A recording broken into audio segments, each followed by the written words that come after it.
La France se prononce sur l'appel US de boycotter le pétrole iranien. La France prend en considération la demande des États-Unis de renoncer au pétrole iranien et l'analysera avec ses partenaires européens, a signalé le ministère français des Affaires étrangères.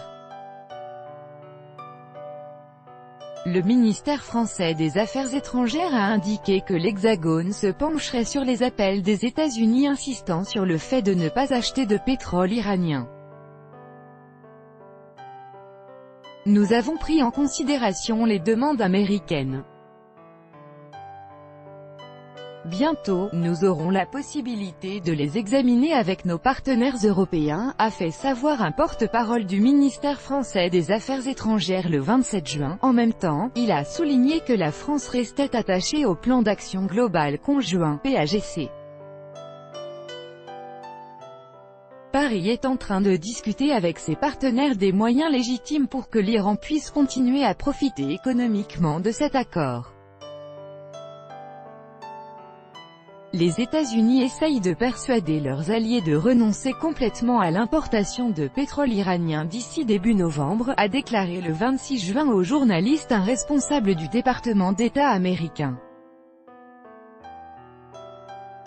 En outre, il a ajouté que de pareilles négociations étaient également menées avec d'autres pays, y compris la Chine. Peu avant, le ministre russe de l'énergie, Alexandre Novak, a déclaré aux journalistes que Moscou analyserait du point de vue juridique les appels américains à ne pas acheter de pétrole iranien. Début mai, la tension est montée d'un cran autour du programme nucléaire iranien après la décision des États-Unis de se retirer de l'accord de juillet 2015, annoncé par le président Trump le 8 mai dernier. Au terme de l'accord, l'Iran doit brider son programme nucléaire et ne jamais chercher à obtenir la bombe atomique en échange de la levée d'une partie des sanctions internationales visant la République islamique. Donald Trump a également déclaré que Washington rétablirait les sanctions imposées à Téhéran qui avaient été suspendues suite à la signature de l'accord de 2015.